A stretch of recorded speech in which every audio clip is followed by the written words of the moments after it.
E a nossa próxima palestra, ela trata de educação. A sociedade precisa de transformação e não há como tratar de qualquer perspectiva de transformação social sem considerar o papel da educação neste processo. Porém, para que possa cumprir sua missão, a própria educação precisa ser transformada. Então, para proferir a palestra Educação, Transformação e Sustentabilidade, eu quero convidar ao palco o professor Danilo Gandim. Por favor, professor. O professor é graduado em Filosofia pela Unicinos e em Letras pela URGS, possui especialização em Planejamento da Educação pela URGS, mestrado em Educação e aperfeiçoamento em Planejamento no Campo Social, ambos também pela URGS. Educador e mestre em Planejamento Participativo e Planejamento Educacional e também autor de diversos livros. Eu quero lembrar que as perguntas para o professor podem ser feitas através do aplicativo Macadu ou então escrever nos bilhetinhos, entregar para as meninas que vão estar ajudando nesse processo. Obrigada, professor Danilo, a palavra é sua.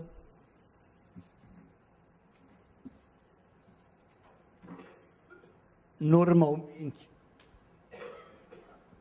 Tá ligado? Normalmente... os meus auditórios são quase exclusivamente femininos, porque eu trabalho primordialmente na educação. É uma alegria extrema minha estar hoje aqui com gente que fez um trabalho interessantíssimo hoje de manhã, com esse auditório entre as pessoas que eu conheço e as pessoas que eu não conheço, mas sei de todas as capacidades de vocês. Então, me sinto feliz e, sobretudo, me sinto realizado, com vontade de botar no meu currículo vitae. Me mandaram até fazer o Lattes agora. Eu tinha que dar um curso lá na universidade e disseram, sem Lattes não tem. Digo, tá bom, então... Fui lá na universidade mesmo, encontrei uma menina que disse, eu faço para o senhor, mas eu nem li ainda, não sei o que tem lá. Mas tem. Eu pensava realmente, pelo título e pela conversa que eu tive com o Nelson e com o Paulo, acho que era Paulo, eu pensava em chegar aqui e fazer umas observações, pelo menos, sobre o que a escola deveria fazer para ajudar no processo de sustentabilidade social. Durante o trabalho de hoje de manhã, e mesmo nas minhas reflexões anteriores, cheguei à conclusão que isso é impossível. Cheguei à conclusão que o máximo que eu posso fazer é pensar algumas ideias para transformar a escola como condição para que depois disso ela possa falar em sustentabilidade e trabalhar, viver alguma sustentabilidade. Porque a escola atual não tem jeito nenhum. É perder tempo pensar que a escola atual, do jeito que ela está, ela possa ajudar na sustentabilidade. Pelo contrário, ela faz uma reprodução social do consumismo, uma reprodução social do egoísmo, reprodução do ambiente social, de que o dinheiro vale tudo, o resto não vale nada. É isso que a escola faz hoje. Tanto a pública como a particular, como a privada, tanto a pública como a privada. Eu não distingo mais. Aprendi com a minha filha que me dizia quando era adolescente, pai é tudo igual, só muda o endereço. E agora, hoje em dia, eu digo, escola é tudo igual, só muda o endereço. Então, o que eu fiz? Durante o dia de hoje, ouvindo as pessoas que aqui falaram, aliás, estou felicíssimo porque me convidaram para ficar hoje e amanhã, e é isso que eu estou fazendo justamente para me encharcar desse conteúdo que vocês trazem tão bem. Mas resolvi, no último momento, vim ouvir a palestra da Ali, sentado numa cadeira, para poder reformular o meu material. Então, reformulei assim, trazer para vocês alguns pensamentos, alguns sentimentos que me ocorreram hoje de manhã e hoje de tarde, e depois trazer alguma coisa explícita sobre educação. Em primeiro lugar, eu também tive um rio na minha vida, era a nossa banheira. Ele passava tão perto da nossa casa. As únicas coisas que nós tínhamos para tomar banho eram umas bacias desse tamanho. Até hoje a minha mulher briga comigo, porque quando eu vou para debaixo do chuveiro, primeiro lavo a cara e depois tomo banho. Ela diz, mas por que lava a cara primeiro e não lava a cara no fim como eu? Eu digo, mas eu aprendi a tomar banho em bacia, então eu tinha que lavar a cara enquanto a água estava limpa, depois não podia mais lavar a cara. E o rio servia para nós, pelo menos quando estava quentinho, de banheira. Aí nós tomávamos banhos gostosos.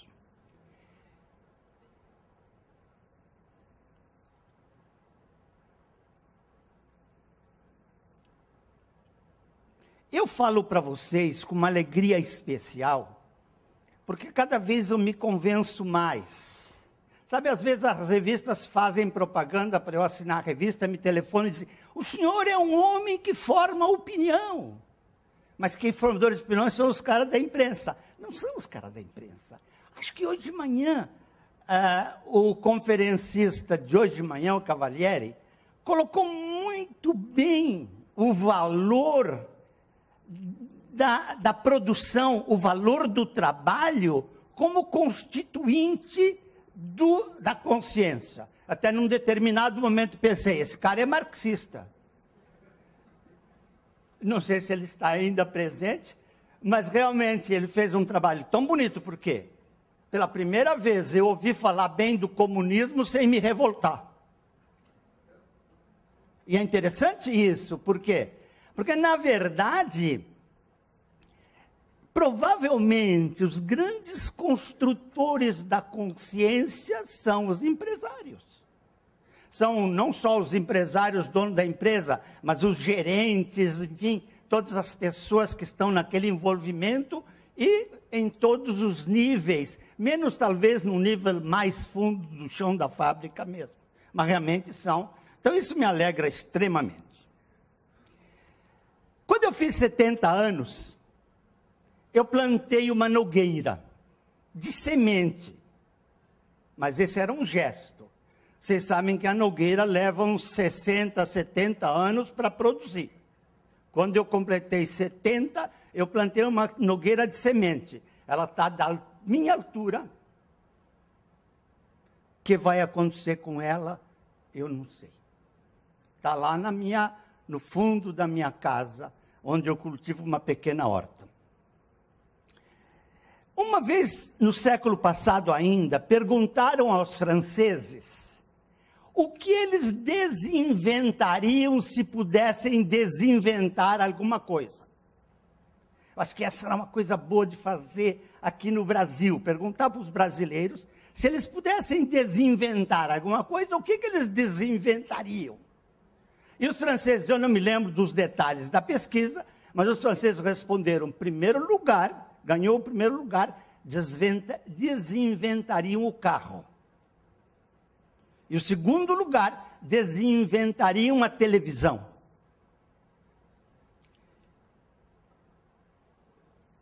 Nós, uma vez, eu estava na Associação de Educação Católica, que agora foi destruída, já não existe mais, e nós fizemos um congresso sobre ética planetária. Ninguém entendeu nada, não sabia nem de que nós estávamos falando. Para transformar, é preciso produzir o extraordinário. O ordinário é o que nós fazemos sempre. O extraordinário é aquilo que a gente admira. Se nós não formos capazes de transformar o extraordinário em ordinário, não estaremos mudando nada. Existe um livro precioso de Juan Luis, um padre jesuíta, Juan Luis II, que é uruguaio, um padre uruguaio, que está traduzido para o Brasil, que se chama Massas e Minorias. Nesse processo de massas e minorias, ele mostra como o ordinário, que nos faz todos massa, é preciso ser ultrapassado para o extraordinário, para que sejamos, num determinado momento, minoria. Meu pai era um caçador inveterado. Eu nasci em 1936. Na década de 40, eu já acompanhava meu pai nas caçadas. Porque o nosso lema era: quanto mais nós pudermos destruir, mais nós seremos civilizados. As pessoas da cidade são civilizadas porque elas destruíram tudo e construíram casas. E meu pai era um caçador experiente, e ele caçava calculando quanto que eu vou gastar de pólvora, quanto que eu vou gastar de chumbo, para poder valer a pena dar um tiro pela recompensa que vinha. Ele não jogava tiro em todo mundo à toa, porque éramos pobres. Quando meu pai tinha 85 anos, agora ele é falecido, eu o visitava frequentemente. E uma tarde estávamos tomando um ventinho gostoso na frente da casa dele, e desceu do morro um bando de araquãs, uma ave quase como uma galinha, que vem vindo cantando coisa, e chegaram lá. Eu digo: pai, cadê a espingarda? Ele me disse: o primeiro que der um tiro nesses bichos vai ser preso, porque eu vou pessoalmente denunciá-lo. Naquele momento, meu coração vibrou. E hoje ele vibra de novo, contando isso para vocês, com a alegria de ver uma pessoa que se converte, e se converte simplesmente porque alguém começou a falar no assunto. Alguém mostrou para ele, não sei como, mas eles começaram a ver televisão e rádio e tudo mais, e aí as coisas mudaram. Eu estava mostrando para minha neta, quando ela tinha 6 anos, que na minha terra, quando eu nasci, não tinha nada, não tinha luz elétrica, não tinha telefone, não tinha geladeira, não tinha rádio, não tinha televisão. E ela me disse: mas computador tinha, né, vovô? Observem como a situação está feia para nós da educação. A sustentabilidade social só pode vir de uma coisa: da consciência. Se as pessoas se conscientizarem, as pessoas são capazes de... Mas lembrem-se, Paulo Freire diz categoricamente: ninguém educa ninguém, ninguém conscientiza ninguém. Nós nos conscientizamos mutuamente através de algum objeto sobre o qual estejamos trabalhando ou falando. Quando falamos em valores, é preciso considerar hierarquia de valores, senão a gente se perde. O fato é que nós não podemos movimentar a nossa vida, fazer os processos que hoje fazemos na sociedade, na empresa, em todo lugar, com a mesma hierarquia de valores com que os meus pais trabalhavam, com que eu trabalhei durante muito tempo. Nós temos hoje em dia uma nova hierarquia de valores e temos que construí-la. Por que temos que construí-la? Daqui a pouco eu falo um pouquinho disso. Temos que construí-la porque vivemos numa sociedade em conflito. No tempo que eu estava na minha cidadezinha, eu fiquei lá só até os 12 anos, todo mundo sabia o caminho do inferno e o caminho do céu. Eu, quando tinha 12 anos, fui ser seminarista e me levaram para São Paulo. Tinha um padre meio doido lá, que era jesuíta, e levava todo mundo para lá. Claro que em 2 anos aquilo se terminou, porque nós éramos pobres, não levávamos nem roupa suficiente. E quando eu ia chegando em São Paulo, eu vi a minha primeira estrada de asfalto. Isso eu acho que era 47. E aí eu pensei: está aqui o caminho do inferno. Parecia, porque no meu catecismo tinha: o caminho do inferno, que era uma estrada de asfalto bonita, com rosinhas do lado, e a estrada do céu, que era, não sei porquê, uma desgraça, subindo, cheia de espinhos.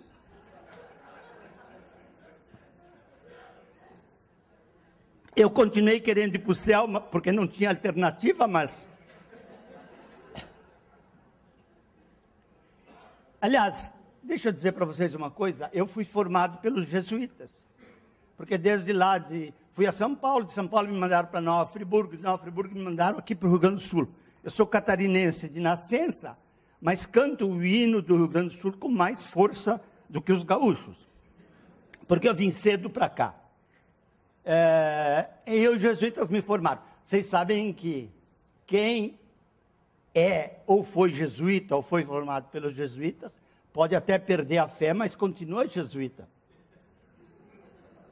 Eu sempre achei que era uma coisa magnífica ter sido formado pelos jesuítas, e ainda considero, mas eu ouvi uma coisa de Dom Vicente Scherer, que me deu um susto.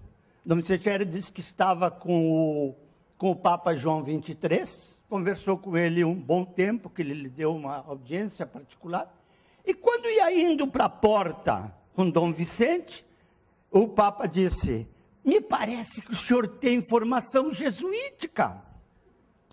E Dom Vicente, quando contou isso para mim e para uma outra freira que estávamos juntos, ele acrescentou: eu até hoje não sei se ele dizer que eu tinha formação jesuítica era um elogio ou era uma reprimenda. Eu, por enquanto, vou achar que é elogio, mas por enquanto. Hoje encontrei o Martinho Lentes, meu colega, no tempo de seminário, e fiquei muito alegre. O mundo caminhou de modo engraçado em 3 paixões. Primeiro a paixão de ser, depois a paixão de ter, e hoje a paixão é parecer. A pessoa estava comprando esses dias uma passagem para ir não sei aonde. E ela já estava rejubilando, porque ela ia botar no Facebook uma porção de fotografia. Digo, mas isso é preciso? Ela, claro, senão para que eu vou? Se eu não posso botar no Facebook. Por quê? Porque parecer hoje é de uma importância extrema. Engraçado que nós temos produção de grãos no Brasil. Eu sempre acompanhei a produção de grãos no Brasil. E hoje também se falou nisso. Eu estava ali, não ouvia direito, mas se falou nisso. Nós produzimos hoje em dia, só grãos, 1 tonelada por pessoa ano. Incluindo os velhinhos, incluindo as crianças que recém nasceram. E nós não temos comida para todo o país.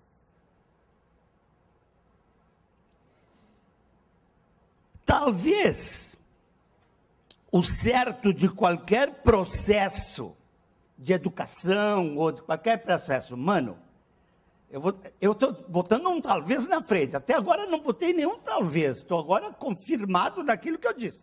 Mas nesse eu vou botar um talvez. Talvez o centro de qualquer processo, educativo ou não, acho que todos os processos são educativos, não deve ser a pessoa humana, mas deve ser o projeto político que a gente tenha de pessoa humana. Estou falando alguma coisa que é um pouco complicada, mas acho que tem sustentação, dá para sustentar essa premissa. Vou falar mais precisamente da escola. Primeiro, eu só vou pensar na escola básica, no ensino fundamental e no ensino médio. Vou deixar a universidade, muitas das coisas que eu vou dizer valem para a universidade, mas não todas, então só estou preso no... Segundo, eu não acredito naquele provérbio africano que hoje em dia na educação é uma coisa, todo mundo repete. Não acredito naquele provérbio africano que diz: é preciso uma aldeia inteira para educar uma criança. Por quê? porque eu acredito que ninguém tem que educar ninguém. Nesse ponto eu sou freiriano, e me aconteceu na televisão que estava comigo ele é desse ano, o Pugina, e de repente o Pugina estava concordando com Paulo Freire, eu me rejubilei muito, ele disse que era só nisso, que ninguém educa ninguém, ninguém se educa sozinho, todos nos educamos no nosso relacionamento. Aqui está um ponto da escola hoje e da própria família que precisa ser trabalhado, e eu quero deixá-lo muito forte aqui com vocês, e quero trabalhar sobre isso um pouquinho ainda depois. Se você escolhe o educar, até conto um fato, acho que é mais significativo o fato.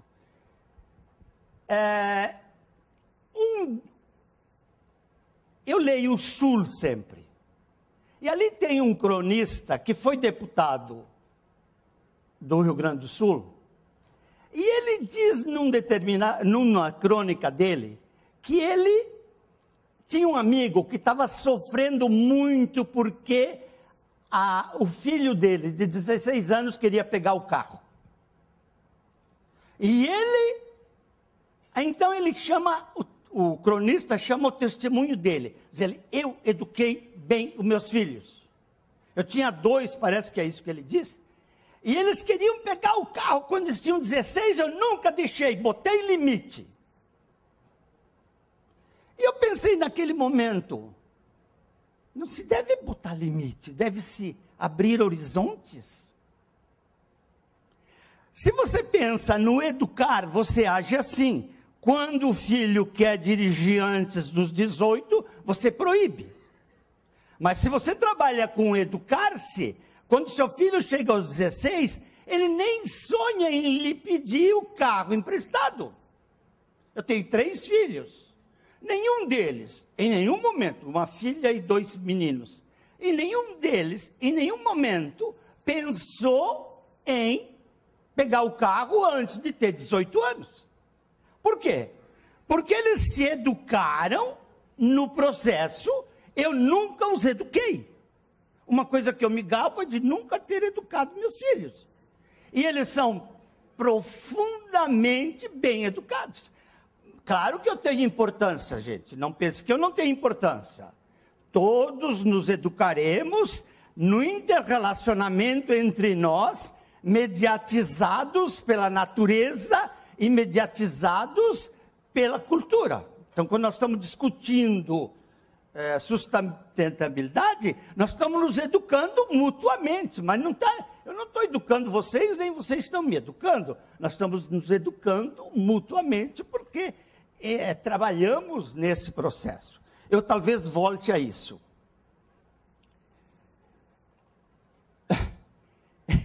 Tem uma coisa escrita aqui que foi engraçado. A minha neta de 11 anos, deu autógrafo na Feira do Livro. Está no 5º ano. Eu estou rezando agora, porque a coitada, quando for para o 6º, o 6º é miserável, o 7º é miserável, o 8º é miserável, o 9º é miserável. Por quê? Porque você sai, ainda nessa altura, no 5º ano, ela só tem uma professora chefa. De vez em quando entra alguma, mas tem uma professora. Aí aparecem todas aquelas matérias. Eu juro para você, já estou preparando a cena. No dia que ela terminar o 5º ano, eu vou me pôr num canto e ficar chorando. Vão me perguntar, porque vão pensar que eu estou tendo um infarto e preciso do Dr. Luquezzi. Aí eu vou dizer, não, eu estou chorando porque a minha neta agora vai. Onde ela deu um autógrafo, eram acho que 30 estudantes do 5º ano do colégio, coisas boas tem que dizer, né? Do colégio israelita, dando autógrafo de um livro que a turma escreveu comunitariamente. E é um livro bonito, o título é Perdidos pelo Destino, É qualquer coisa, pelo destino, assim, sabe? Eu não me lembro bem qual é a palavra antes. Escrever bem. Observem, há 2 domingos atrás, esta mesma menina esteve lá em casa dizendo: vovô, me ajuda a fazer o tema? Eu digo: te ajudo? Vovô, que tipo de retas cabem num plano? Eu digo: não tenho nem ideia. E ela me disse: mas tu não foi para a escola? Eu digo: fui. Mas como é que não sabe uma coisa tão simples? Eu digo: não tenho ideia. Mas em 5 minutos te dou a resposta. Vou perguntar para o tio Google. Se ela deixa que eu faça o mesmo. Aí ela foi lá no tio Google e achou a resposta. E dou de graça para vocês, não precisa me pagar por isso. Existem 2 tipos de retas num plano: as retas concorrentes e as retas paralelas.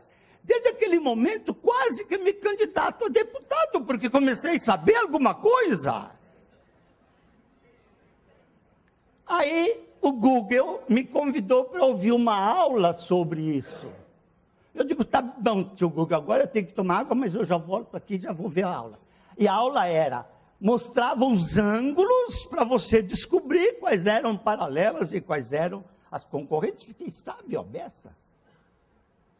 Aí, claro que eu me perguntei para que serve. Quer dizer, a mesma menina que está dando autógrafo, porque escreveu um capítulo do livro, ela está às lutas com as curvas helicoidais, as retas transmissoras de verminose, sei lá, né? Não sei.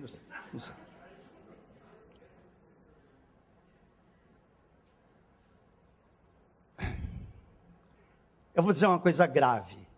Eu sei que não é a escola que muda o mundo.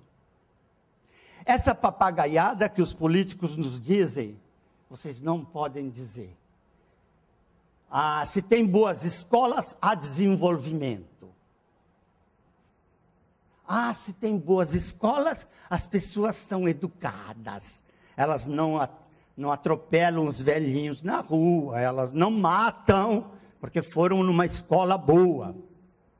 Tudo isso é bobagem. Não acredito que a escola seja prioridade de ninguém. Aqueles que dizem mereciam ser presos. Porque a escola nem pode ser prioridade no Brasil. Porque no Brasil a prioridade é comer, se vestir, ter casa, e não a educação, não a escola. Por isso que ela está desse jeito. Eu vou retomar esse assunto. Hoje eu duvido até, não me atirem nada e vejam que é só uma dúvida, não é uma certeza, Eu duvido até que foi bom por todas as crianças na escola. Eu tenho uma raiva dessas meninas. Eu até duvido hoje que foi uma coisa boa botar todas as crianças na escola. Porque a criança vai para a escola, é reprovada 3 ou 4 vezes, sai da escola ignorante. A escola não consegue ensinar a ler e a escrever, porque não tem um projeto educativo nesse país. Então nós precisamos fazer uma transformação completa nessa escola, porque enquanto ficarem ensinando física, química, biologia, português e matemática, eu não sei por que o Luquezzi agora tinha que vir aqui fazer uma prova para vocês. Porque você ainda mostra o coração daquele jeito, que medo que deu. Mas depois não faz perguntas, ótimo, você aprendeu alguma coisa. Mas se agora eu pergunto para vocês, quais as 2 cidades americanas que tiveram um incêndio segundo o professor Luquezzi? Respondam. Ele falou como é que é? Não é hemorroida, não, é outra coisa. Nas mitocôndrias, me ressuscitou um fantasma do meu tempo de menino. No meu tempo mandavam dividir a célula, quantos pedaços tem a célula? Sorte que no meu tempo só tinha 3. Hoje já tem uma porção. E eu só me lembro de um, que é o núcleo, o resto eu não me lembro. Também não quero que vocês me digam, não.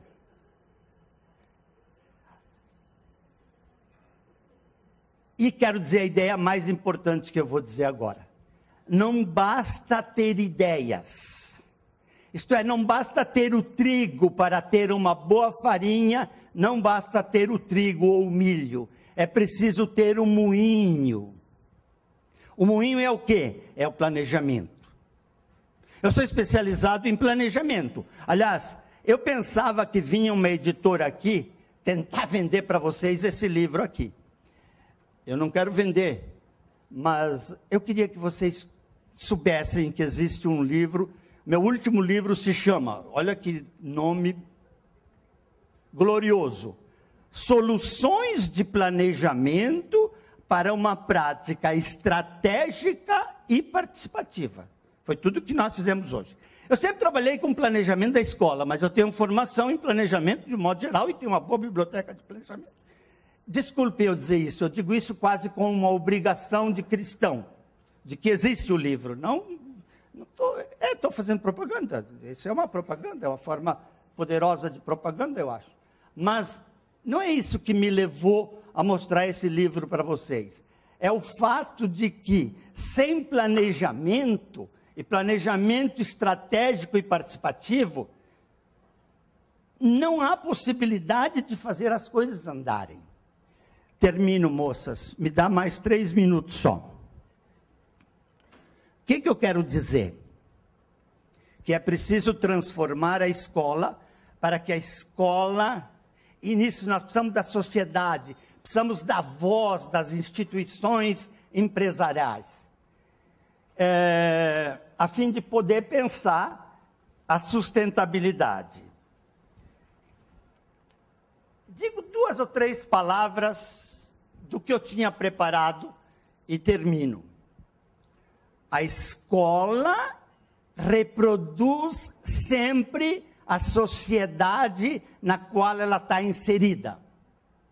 Gente, isso não é um dogma comunista. Eu não sou comunista, não ia ser agora, que não é mais chique ser comunista, não ia, agora que eu não vou ser, né? A escola sempre reproduz a sociedade na qual ela está incluída. Ela não pode fazer outra coisa. Ela só pode reproduzir aquilo que já está na sociedade. Qual é a grande sabedoria da escola? No tempo que todo mundo sabia o caminho do céu e do inferno, professor não precisava pensar, trabalhava sem penso. Hoje, em que a sociedade é conflitiva, em que há caminhos diversos, em que a gente briga pela Dilma ou pelo Aécio, nesse momento é preciso ter uma escola com penso, isto é, a escola que seja capaz de pensar um projeto político. A escola não está sendo capaz disso, embora já haja esforços. Eu mesmo escrevi 3 ou 4 livros sobre o projeto político-pedagógico. Não adianta. E as pessoas se gabam, vêm me homenagear, porque leram o meu livro. Acho que não leram, mas enfim. Então, a escola existe para reproduzir a sociedade na qual ela está inserida.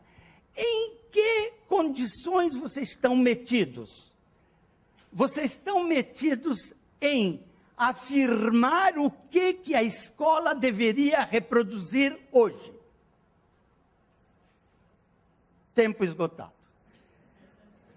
Por quê? Porque você pode reproduzir consumismo, pode reproduzir egoísmo, mas também pode reproduzir pensamentos sobre a sustentabilidade, porque isso já está na nossa sociedade.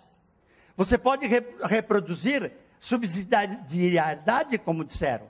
Pode reproduzir várias coisas que já estão nessa nossa sociedade. Termino dizendo, eu tenho um livrinho que se chama Medidas Essenciais para a Escola Hoje, onde eu digo que basta terminar com 3 ou 4 coisas e tudo muda. Se eu fosse ministro, aliás, se perguntarem para vocês quem quer ser ministro, digam o que eu quero, da educação. Eu duro só 15 dias, mas tento. precisa só terminar. Número 1, com esse conteúdo. Para ter um conteúdo infinito, infinito não, mas indefinido de tão grande. A sustentabilidade não pode entrar hoje na escola, porque não tem espaço. Tem que estudar matemática, física, química e biologia para passar no vestibular. Então não tem espaço para sustentabilidade. O que nós vamos fazer? Então tem que acabar com essas matérias. Aliás, é ridículo um menino estudar química.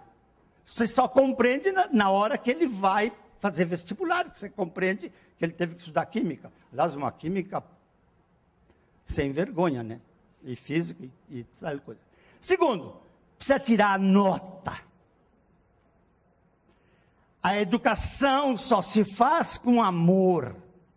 E quando você começa a dar nota, você imediatamente acaba com o relacionamento que tem um pai e uma mãe. Imagina o Lucchese vindo, vou lá no Lucchese, ele faz um exame em mim e diz, o seu fígado é 5, a sua coisa é... Sem falar de outras coisas que vão ganhar 0. Tinha sentido? Não tinha. O que tem sentido, sobretudo numa criança? Tem sentido ela crescer, ela se tornar ela mesma e ser capaz de funcionar na sociedade. Eu paro por aqui, senão eles me atacam.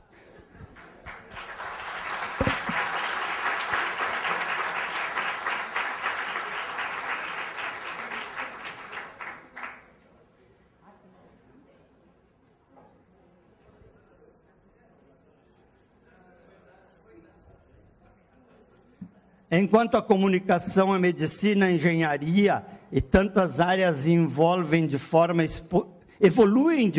exponencial, a educação continua ancorada em um modelo de séculos passados.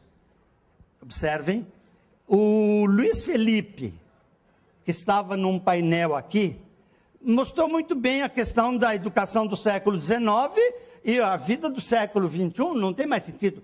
Observem, o século XIX fez coisas maravilhosas. Por quê? Lembre-se que eu disse, a escola reproduz a sociedade. Uma sociedade tranquila, em que 20% só iam para a escola, que tinham recursos, não só de dinheiro, mas recursos culturais fortes. O que o século XX fez na escola? Pegou, fez uma escola que dava tudo que na época se conhecia. Para quê? Para que o menino e a menina pudessem, em geral o menino, pudesse escolher uma profissão futura e pudesse até ir para a França estudar aquilo que ele escolhesse. Gente, mudou tudo. Só não mudou a escola. Aliás, eu descobri que algumas empresas também não mudaram. E o professor hoje de manhã, o Cavalieri, disse que algumas ficaram para trás. E eu mesmo, depois que me meti junto com algumas pessoas, a estudar melhor as empresas, ler os livros todos e até participar de trabalhos em empresas, vi que também não evoluíram. Mas as escolas são piores ainda. Na verdade, é isso aí. A escola ficou. Não é que a escola seja atrasada. Aliás, às vezes eu digo, gente, quando eu disse que talvez tivesse sido melhor não botar todo mundo na escola, porque se você bota alguém na escola para reprová-lo, era melhor não ter botado. Porque para o meu pai, que só foi no 3º livro, se ele tivesse num emprego e pedisse aumento, o chefe diria, seu Luiz, o senhor não pode ter aumento, porque o senhor não estudou suficientemente. Mas se é um menino de hoje, o chefe vai dizer, em que ano tu parou? Eu parei no 4º. Pois é, tu tinha chance de estudar todo o tempo, etc, e tu não estudou. Agora te vira, não tem aumento de coisa nenhuma, nem me fala mais nisso, não te mando embora. Na verdade, pode ter sido pior. Como se enfrenta isso?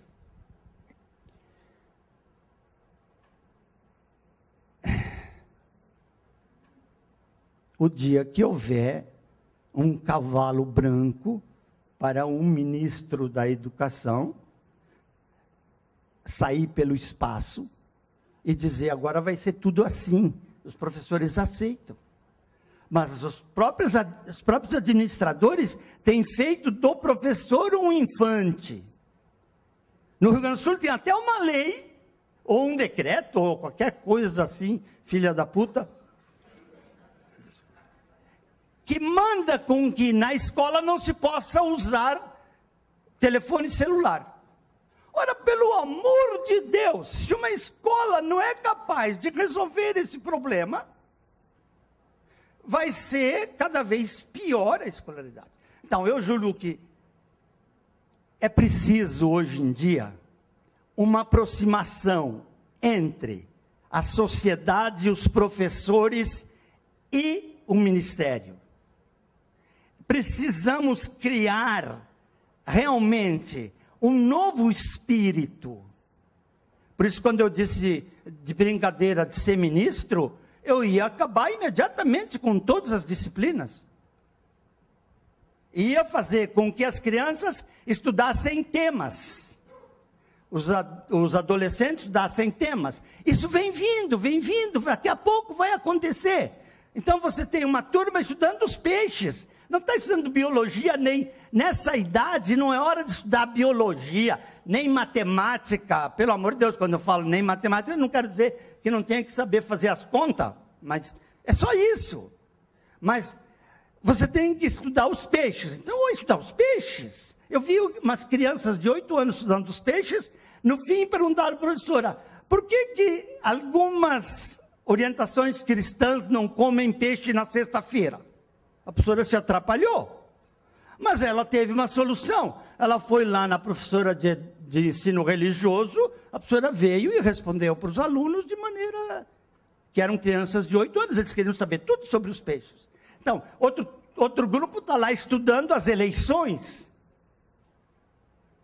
Um grupo de ensino médio, hoje, quase todos os grupos médios tinham que estar estudando o que aconteceu nessas eleições. Não podemos passar por cima de uma briga como essa Dilma Aécio, sem estudá-la. Mas isso, se um professor for fazer isso, mandam sair da escola. Então, na verdade, a solução a gente sabe.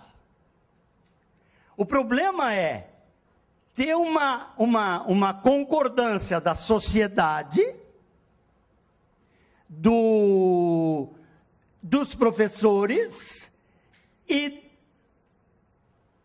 e das autoridades. Eu, se fosse ministro, a primeira coisa que faria era: o vestibular acabou-se, o Enem acabou-se. Como será feita a entrada na universidade?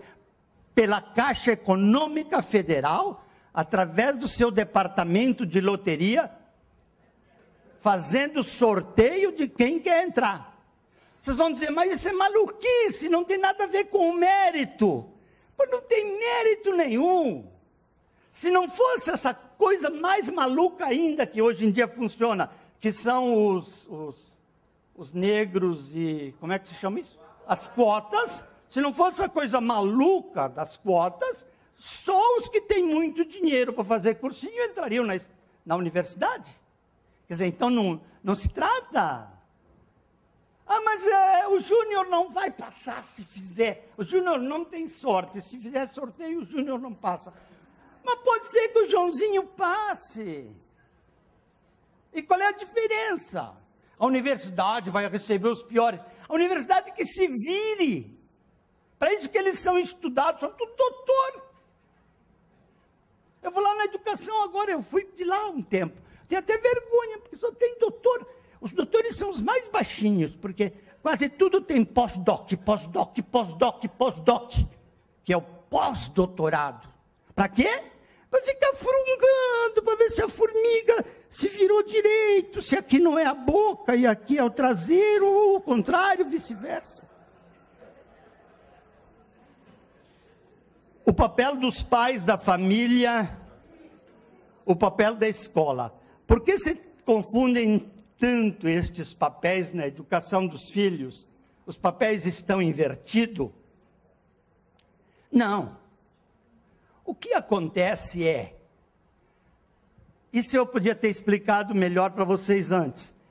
Quando eu digo que a escola repete a sociedade, imaginem como era a educação dos nossos indígenas. Os nossos indígenas tinham educação? Evidente que tinham. Tinham escola? Não. Por que não? Porque não era necessária. O menino seguia o pai, a menina seguia a mãe, e a comunidade toda estava aí ensinando e conversando e fazendo seguir. Por que a nossa sociedade precisa de escolas? Porque a nossa sociedade se tornou muito mais complexa. Sociedades tecnologicamente adiantadas, sociedades cientificamente adiantadas, precisam de escolas para quê? Para completar aquilo que a família não é capaz de fazer. Então, essa coisa dos professores, olha, eu ainda morro disso, né? Porque eu trabalho muito com professores. Então, eles me dizem, professor, mas a família não faz nada. A família faz o que pode. Vem para a escola? Bom, a escola tem que fazer o que pode. Mas não dá. Porque depois eles vão para casa, estão lá. Dá. Se a escola fosse um lugar de trabalhar naquilo que vocês aqui mesmo, nesse auditório, estão considerando tão importante, em conhecimentos, habilidades e valores, nesse caso, a escola trabalharia com conhecimentos, habilidades e valores. Vai dar choque com a família. O que nós vamos fazer? Se der, deu. Se não der, não deu. E se der, nós vamos conversar para ir acertando. Então, acho essa coisa do papel da escola, da família e tudo mais.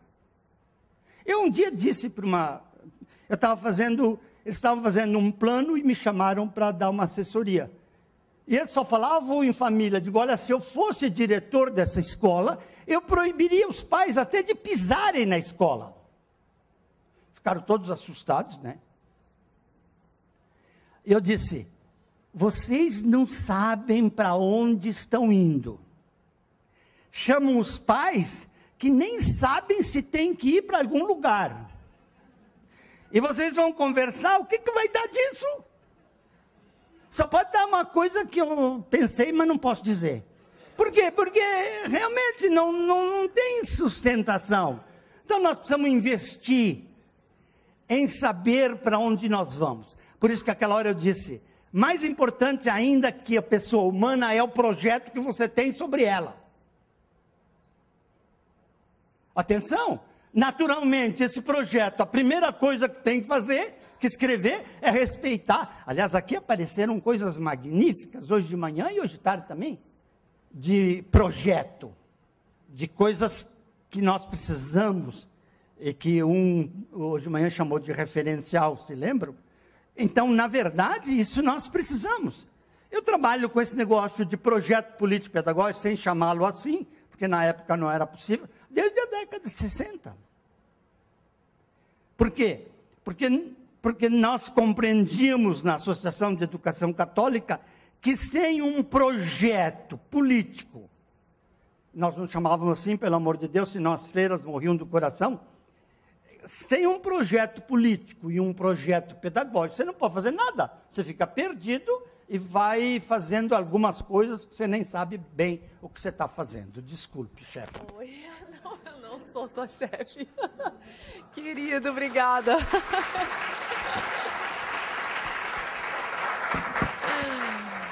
Fui chegando de mansinho, ele se assustou, não era essa a intenção. Professor, obrigada pela reflexão, pelas palavras. A gente quer lhe entregar um mimo também da DCE, da GELPA e da IELB. Obrigada.